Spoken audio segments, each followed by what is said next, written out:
Hey guys, I am Adam. Welcome to the Vintage Sanctuary. I probably sound funny. My voice is gone from those YouTube get-togethers or those YouTuber get-togethers at the National. Just got back. It's Saturday night, August 1.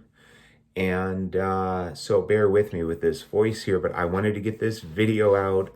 I'll probably call it something like turning Gatorade into a 1952 Topps Jackie Robinson. This is not clickbait.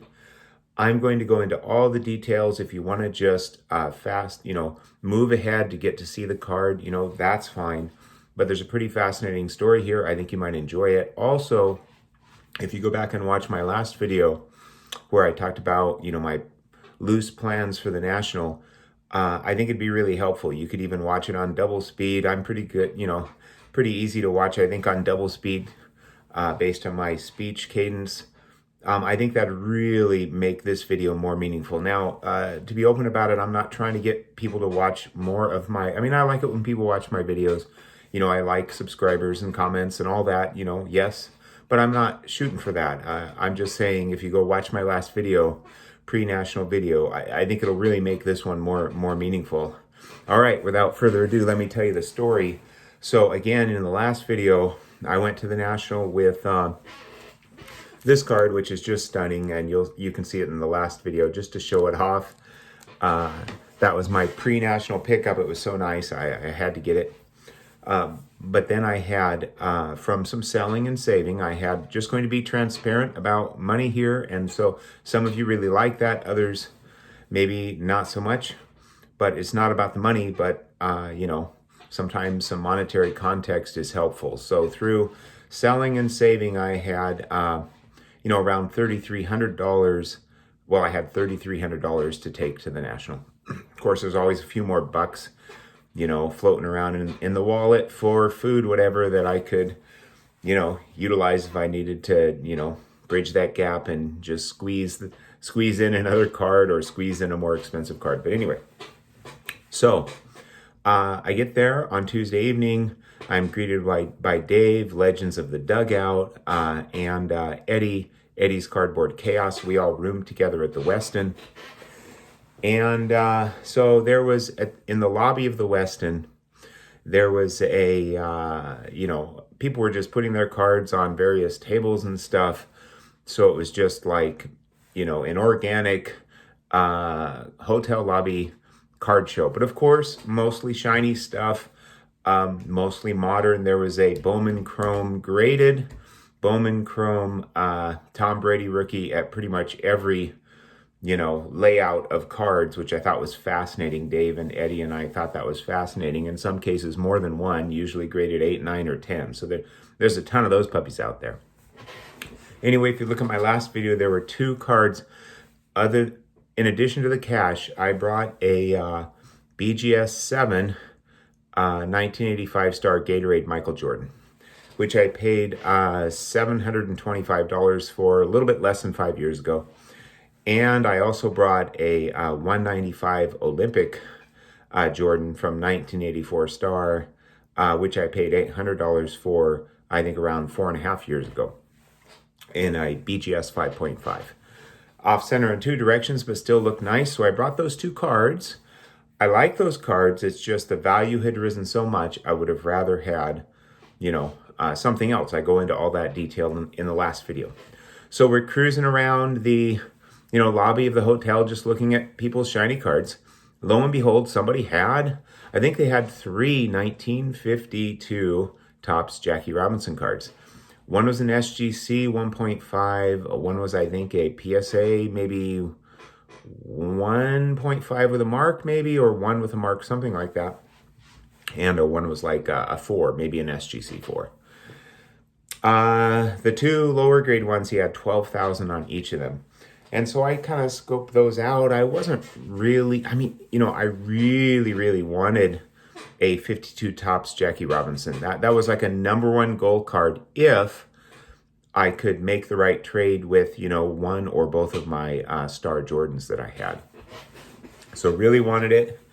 The one the one that was like the 4 was, out of my range, even with a trade.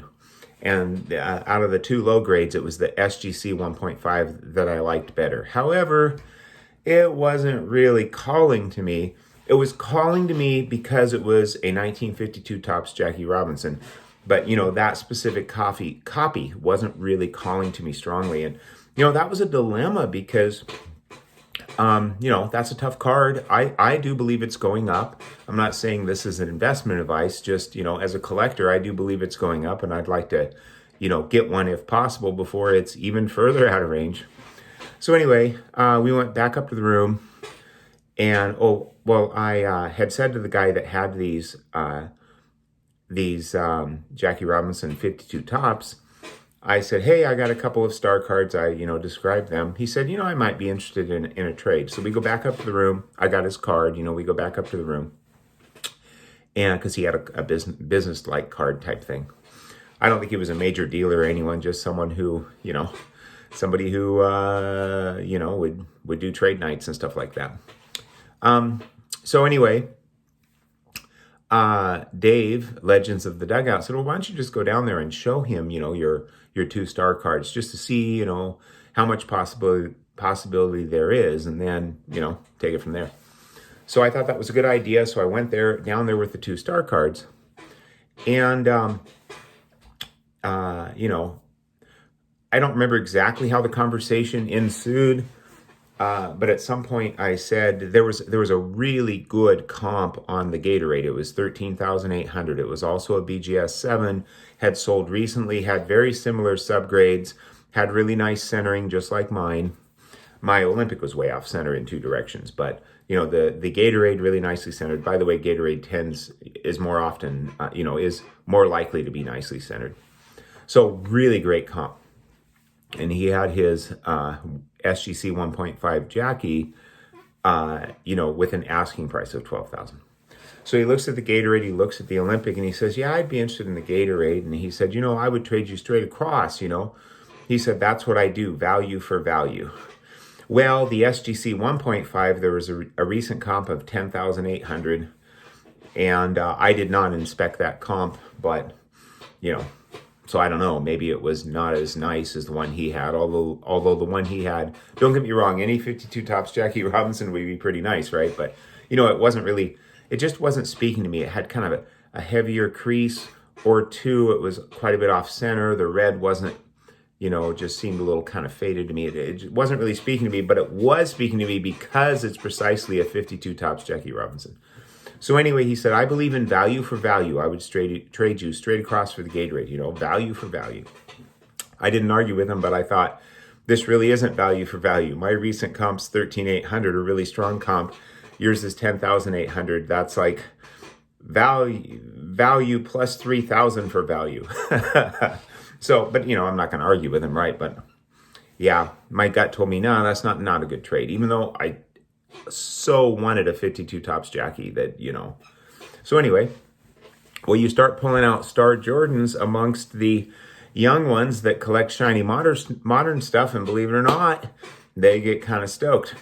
So another guy, he said, hey, I'll give you, and he had heard me say, the recent comp of 13,800. He said, I'll give you 12,500 cash for it. And, he seemed really sincere. Again, just my sense of people, right? I got really good vibes off this guy. Very respectful. I say young man, I'm 62. He might have been 30, but, very respectful young man.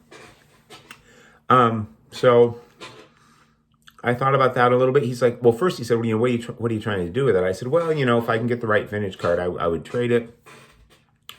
I said, yeah, I'm happy taking them home too. And that's when he said, well, I'll offer you the 12,500. And I thought about it. 12,500 is just over 90% of that 13,800. And I think that might have been an eBay sale. I'm not 100% sure, but you might have 10%, a 10% seller's fee or whatever. So 90% seemed really fair. So I said, okay, let's do it. So right there in the lobby, he starts counting out $100 bills, and I'm putting in my lap, he counts 1,000, I count it, And so anyway, he gets up to, I don't even remember what he got up to. It might have been close to 11,000. He runs out of money. And then he's like, oh, well, and then he pulled out, I guess he had some cards there too. I didn't see his cards. But he pulled out probably because it was vintage, he knew I liked vintage, a 53 Topps Mickey Mantle. I think it was a PSA 1. I don't remember if it had qualifiers, but it was pretty beat up. I already have that card, by the way, in a 1.5 that's just, in my opinion, absolutely gorgeous.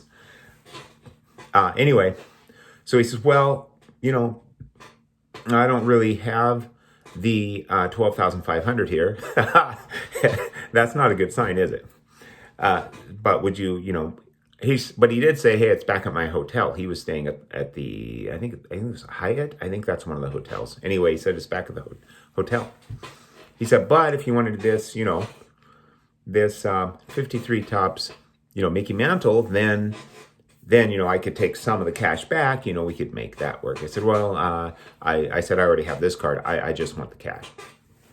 So anyway, I said, hey, if you want to go get the cash, I could wait, or I could go over to the Hyatt, if you want to do that, but I just want the cash if we want to do this deal. He's like, okay, that sounds good. So we take an Uber over there. I wait while he goes into his hotel room because his wife was there. He comes out with more cash, counts it all out, and the deal's done. So then I go back up to Dave and Eddie, and they're like, hey, well, what happened? I'm like, well, I just sold my Gatorade for $12,500 cash. And Dave's like, seriously? Let me see the cash. So I hand him this big old, massive stack of cash, He gave it back to me. Anyway, so I'm like, oh man, now I got this, 12,500 plus the 3,300 I brought. I think that's what, 15,800. I mean, my goodness, I'm going to get a Jackie, right? So this is the part that I think is providential, because I'll tell you what, on Thursday evenings of the National, by the way, you can tell this is getting to be quite a story, but I hope there's some, if there's just a few people that really enjoy this, that's great, right? For everyone else, just skip the card if that's what you desire to do. I'm totally cool with that. It is not just one card either. This is going to get crazy, I think. So anyway, I'll fast forward to the National. If you had like the 5-day early entry, which I had, or VIP, you get in at 1 p.m. to the show. That's when it starts officially on Wednesday. And usually on Wednesday, it's like from 1 to 8, I'm just overwhelmed. I don't buy anything. Every National, this is my 5th one. Wednesday night, I'm just overwhelmed. So I'm expecting the same thing.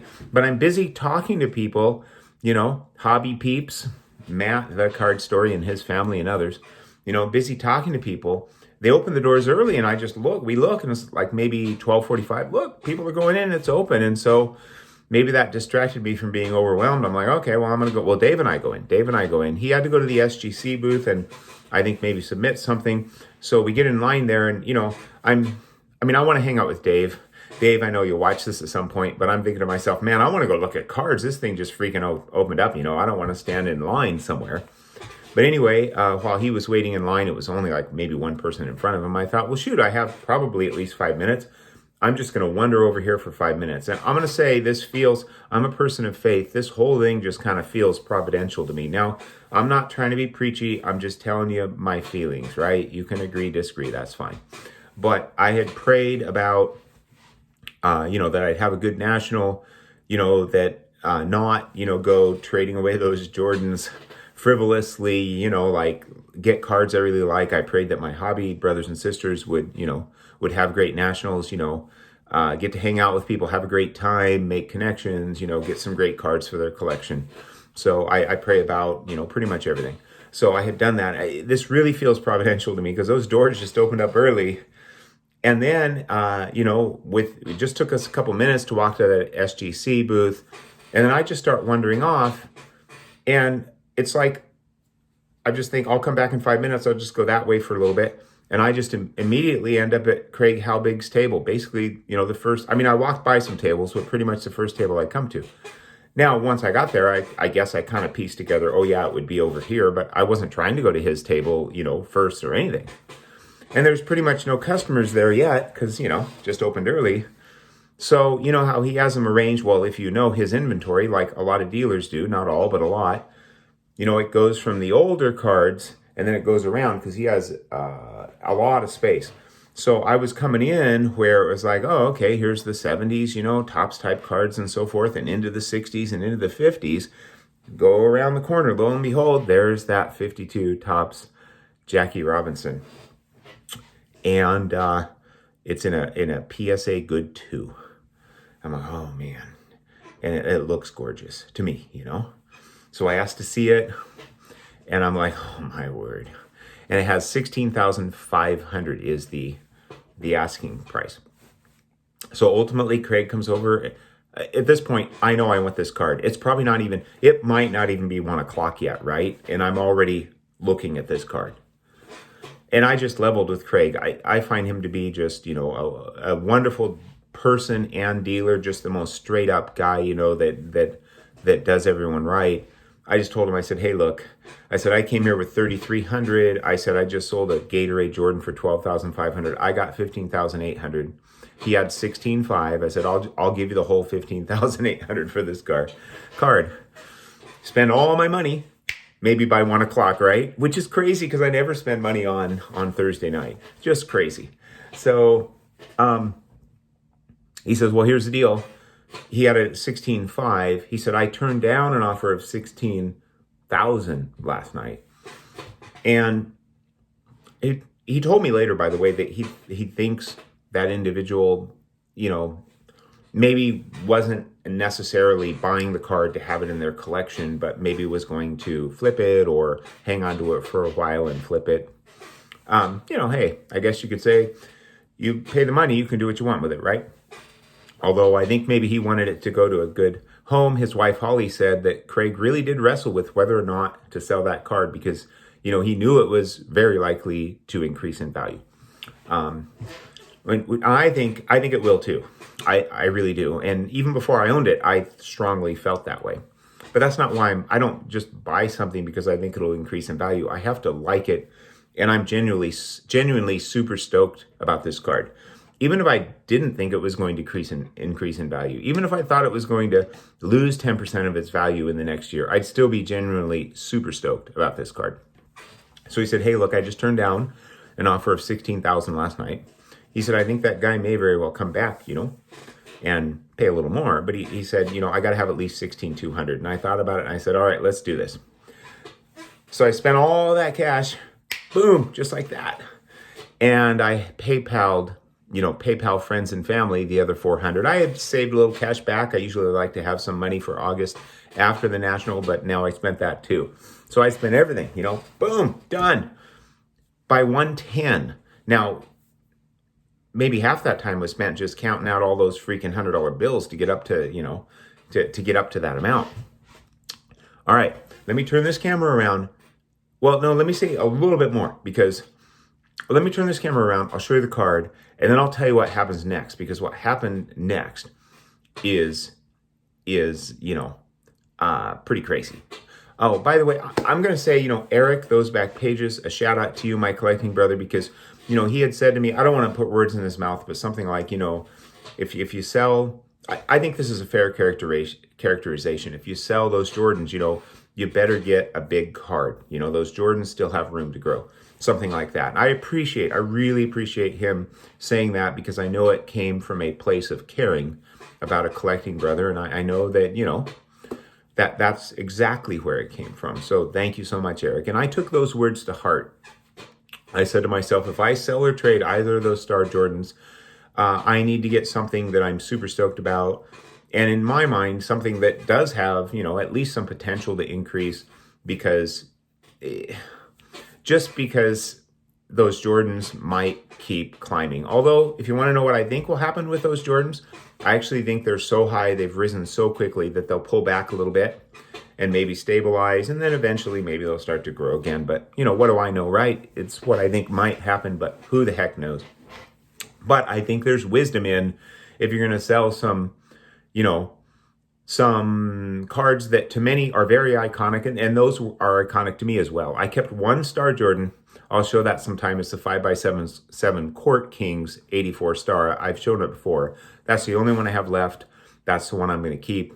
Absolutely love it. It's my favorite by far. I think it blows away the 101 and pretty much all the other images, other than the slam dunk 5x7 Jordan. I'd like to have that, but that train kind of left, you know, before I got on it.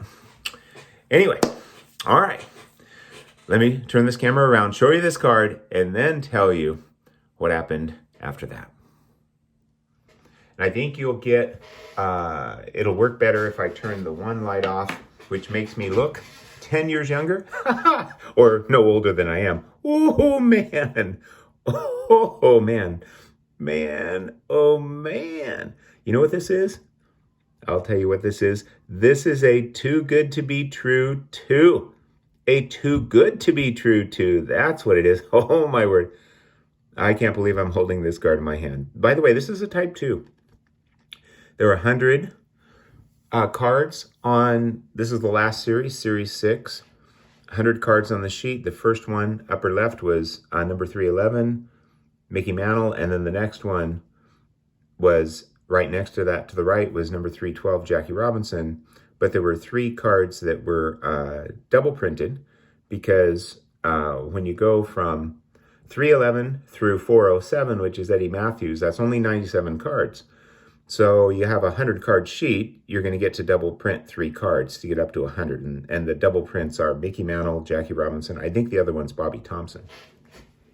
This is a Type 2. So on that sheet was the Type 1 and the Type 2.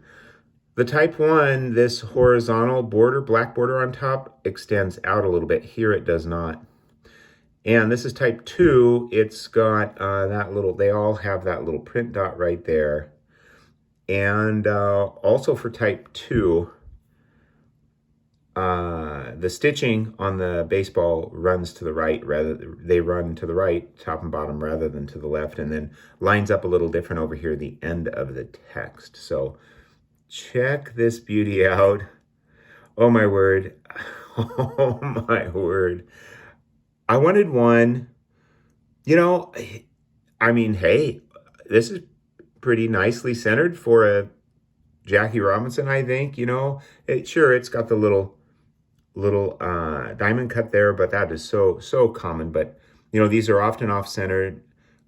I would have lived with off-center if I needed to. So to me, this centering is just a super sweet bonus. I just wanted the red to be nice. I wanted his face to be nice. I mean, I could have, you know, had some serious roundings. Actually, to be well, I'm trying to be open, of course, but actually, I would have taken one that was nowhere near as nice as this one. As long as I could live with it, you know, as long as I liked it. It could have a lot more flaws than this does, as long as I liked it. But to me, this card is absolutely glorious. I think it's one of the most important cards in the hobby. And I cannot believe I own it. And I've got to say, I think I'm just as stunned, maybe even more so than if I were holding a 52 Topps Mickey Mantle right now that I had somehow managed to acquire by selling or, you know, saving or whatever. Absolutely. I cannot believe this card is in my collection. All right, I'm going to turn on this other light, turn this camera around, continue this story. But I'd like to say something first, though. What I want to say is, I'm going to get another cough drop before I say it. What I want to say is, I know a lot of you would love to have this card, and it's unlikely, right? I mean, you might be able to sell off a decent chunk of your collection and make it happen. But it may be unlikely because you don't want to spend that much. It's just gotten out of range. You just don't have that much to spend. And so I just want to say, you know, I appreciate that.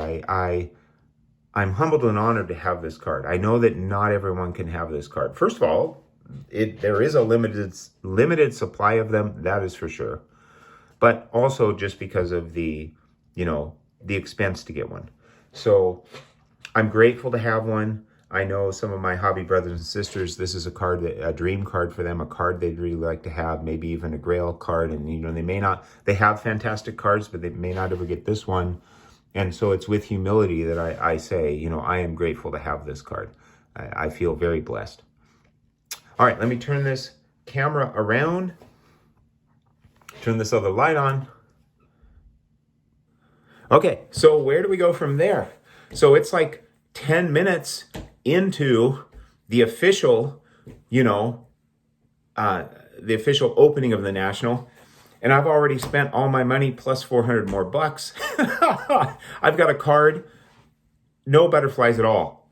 I'm just convinced it's the right one. By the way, I've already bonded with this Jackie. I've already bonded with it. It's not perfect, but this is my Jackie. And I love every single thing about it. I've got the 56. I'll show it in another video. I was going to show a little more here, but I won't because I can tell this is going to get lengthy. But I've got the 56. I'll show it in another video. So one of the completions that I would say almost certainly going to go after, I don't think it's even a strongly consider anymore, since I have a gorgeous 56 tops Jackie and the 52 tops. I want to get the 53, 54, 55 and have the tops Jackie run. And all those are the years where tops were a bigger size. And so look at this bad boy. I am super stoked about going on that journey. Even the 50, well, they've all gotten pretty spendy, but I've got some other completions in mind. I'll just tell you, another completion I have in mind. I have the maze as well. I got it at my first National in a PSA Authentic. Sent it in the PSA slab to SGC. It came back a SGC 2.5. I've got the Jackie. I've got the maze. I also have Larry Doby. What do those three players have in common? They were all formerly in the Negro Leagues. You know, who can complete 52 tops? I don't want to complete the whole set. I don't want to spend a bunch of money personally on like high number commons. And to try to complete all of the Hall of Famers also includes Mickey Mantle. I have not ruled him out, my friend Eric, but you know, that's kind of a stretch, so I'm not ready to pursue Mickey Mantle at this time. We'll see, right? Haven't ruled it out, but that's one heck of a stretch, to say the least. So all of the 52 tops Negro Leaguers, I thought, how cool would it be, formerly in the Negro Leagues? How cool would it be to put that collection together? And the next big one would be the Campy. He's a high number as well, Roy Campanella. So, you know, this isn't going to be overnight, right? That Jackie Tops run isn't going to be overnight. The 52, that's something I'm planning on doing. I'll put out a video where I talk about my plans. I'm going to really try to hone down what it is I'm trying to do. You know, over time, I've kind of worked on it some, but I think I'm ready to kind of hone it down and make that, you know, and then make that public, so to speak. Oh yeah, like the public's waiting. Some of you are. I'm very humbled and honored by that. So the 52, the Tops Jackie run, but also the 52 tops, all former Negro Leaguers. How cool would it be to complete that? I mean, shoot, I've got the two toughest ones, you know, or two most expensive, Willie Mays and Jackie Robinson. Campy's the next big one. I've got the Larry Doby. All right, one other thing I'd like to say, after I had that massive, thick stack of cash from selling the Star Gatorade Jordan, I asked myself, what card are you thinking you're going to go for? And the number one was 52 tops Jackie Robinson. I also thought maybe a 51 Bowman Mickey Mantle if I could squeeze into one, you know, like literally maybe a one that I liked, a PSA one or SGC one or something. So maybe. I also thought about the 49 Leaf Jackie Robinson, one of his rookie cards, but out of the 49 Leaf and the 52 tops, I really wanted the 52 tops. That one, it wasn't really that close for me. I actually like the 49 Leaf a lot. I'd like to have that too, but the 52 tops transcended it for me big time. So that's a case where rookie card status did not at all transcend to me, just the glorious beauty. And it's part of that first top set and one of the high numbers. I've always wanted a 52 tops high number. I knew I'd get one eventually. I never dreamed the first one I would get would be Jackie Robinson. That is just insane. All right, let me continue the story. So 10 minutes in, I spent all my bucks. First time on I don't know if I ever spent anything on a Wednesday at a national in my 4 previous nationals. Maybe a little bit. I'm not sure. Maybe nothing. And always overwhelmed, but I wasn't overwhelmed at all. And the reason it felt providential is, we just go in there and I calmly go and boom, got it. And I'm like, dang, this thing is incredible. I'm on cloud Gem Mint 10. So I'm walking around with Dave and Eddie, and maybe roughly an hour later or a little bit more, we get to Ash's table, legacy cards. And anyway, I've had some interactions with Ash, but I've bought a couple things from him. I sold him one card some time ago, and I've bought a couple things from him, online, but I haven't bought anything from him at a national. Anyway, I had the Olympic in a Jordan, 84-star Olympic Jordan in a BGS 5.5. And again, centering way off, which is pretty common, but way off in 2 directions. And that I had the $800 into, and I thought, well, I would love to get a Willie Mays rookie, but I think he's going to want some cash, but can't hurt to try. So I said, Ash, I don't know if this is going to work. I don't know if the value is going to be there, but I'm interested in getting one of your Willie Mays rookies. And so, would you take a look at this card and see if maybe there's a trade possibility? I was just straight up with him. I'm not sure the value is going to be there. So he had a Willie Mays rookie. He had his 2 least expensive were 2 PSA 3s. Now, I had the advantage. I had looked at all of it. Well, not all of his inventory, but I had looked at some of his inventory online before I went to the national, just before. And I had looked at his Willie Mays cards, the ones that were the less expensive ones. So we had these 2 PSA 3s. One was 8,700 with a sticker, and the other was 8,750. And the one that was 8,700 was probably nicer in some ways, but fuzzy registration, and that was a deal breaker for me. And the one that was 8,750, it had the sharp registration. Not a perfect card. You don't expect PSA 3 to be. To be open with you, if I just had, $8,750 or thereabouts, I'd just, go through the whole show floor and try to do it quickly on Wednesday. Try to do it on Wednesday as much as I could, and try to scope out the best one for my money and the one that I like the look of the best. Having said that, I did like the look of this one, but if I'm going to make a trade, right, then I've got a more limited opportunity because I don't have cash available. I just have this trade card. The reason I thought Ash was, first of all, somebody that, I really appreciate Ash and, would like to deal with. But also I know that he has Star Jordans and he also has vintage. So he seems like a logical person to trade with because, he's got what I want and maybe I have what he wants. So he, checks it out. He's busy answering questions, his other workers. And, I think other people getting his attention. So, dealing or information's being passed around. Ash has got his attention in multiple directions at once, but I just wait patiently. So after a while, he says, which one do you want? And I said, this one, the one that was $50 more. He says, okay, done. He puts out his hand, we shake. And I got the Willie Mays rookie card. Talk about a dream card for me. Because I have his 52 tops, I can do his tops run, Willie Mays tops run. But without the 51 Bowman, I couldn't do his full Bowman run. This is less than an hour and a half from the official opening of the show now. Less than an hour and a half. And, I'm done. I'm done for the show. I have nothing else to trade. I have no cash to spend, but I'm happy. And I continue to be happy the entire show. Never once was I like, dang. Well, there was stuff I saw where, oh yeah, I could use that. Of course, lots of stuff.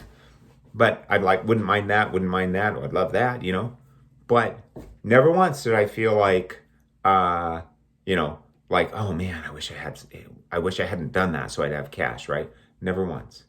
Because how often would I have had an opportunity to get those types, to me, just total dream cards. Now, I could potentially get those cards, meaning spend more money to get them, but to a fair, I really don't want to. It's a combination of, what if my wife would start to raise her eyebrows if I spent a lot more, to be open about it, and I kind of don't blame her, but I could spend a fair amount more, but at the same time, it's not just that my wife would raise her eyebrows, if my spending went up substantially from where it is now. It's also that I really don't want to spend that much more. Like, there's kind of no end to it, right? I only want to put so much into cards. And yeah, I want to get some of these big cards, but I want to make it happen through saving, selling, trading. And some of them I can just live without if I don't ever get them. That's okay too. So, I don't want to just open the bank, so to speak, to just, make all these big cards happen. I'm pretty comfortable with the portion of, our budget that's going to cards. So for that reason, this was sort of a once in a lifetime opportunity. Seemed like it anyway. All right. I could say a lot more about the National. I'm going to leave it at that. Of course, had a great time with a lot of wonderful people. Let me turn this camera around. Okay, so the Jackie, I said I wasn't going to show, but I'm going to go ahead and show. There's the maze. Look at that stunning beauty. Look at that. I mean, just pack fresh. The purple is that is the most people-pleasing purple. Oh, whoop, forgot about the lighting change that helps out here. Hopefully that helps out. I don't know. Maybe the purple pops a little more with this lighting. But anyway, let's do the purple pop lighting here. Oh, man, that is the most people-pleasing purple. People? Oh, look at that there. You're probably ready to see the maze. Let's do it. I'll turn this light off now. Here it is, folks. And I've bonded with this maze, too. This is my maze. It's not perfect, but it's my maze. I'm pretty stoked because there was a time where there are things about this card that would bug me. I was just so picky and I wanted to get over it. And I'm grateful that over time, I'm just not. And I can appreciate a card like this and realize that it has a lot of wonderful qualities. I can be very discriminating with cards, absolutely. Trying to see what we can do on focus. Oh, there we go. I'm just going to leave it kind of there. Yeah, this is the one that had that really spot-on registration. You could see a little snowing or wear or whatever, but the eyes are what, I like to have clear. But look at that spot-on registration, and the centering is really nice for this card. I cannot believe it. This is insane. Let me turn this around. I got to wrap this up quickly. Otherwise, nobody's going to watch it, or maybe some will. Kind of show you the back. It'd be nice if it was, not in that, not so plasticky back there. But hey, it's a cardboard back. Let's go back and enjoy the front, shall we? Oh, man, this is insane. This is insane. So I've got $800 into this card. I'm not saying that to brag. It's just, this is insane, And if you do the math, I think I technically have $4,425 into this card. Now, a few years ago, you probably could have bought it for that, but that's not true today. So, a few years ago, my Gatorade wouldn't have been sellable at such a high price either. Oh, man. Man, oh, man. All right, we're going to have to wrap this up, folks, because I know you guys have stuff to do. I hope you watched me on double speed. Saved yourself some time. Oh, man. Thank you for sharing in my joy. I hope you had a wonderful and peaceful time in the Vintage Sanctuary. Take care, my collecting brothers and sisters. Oh, man.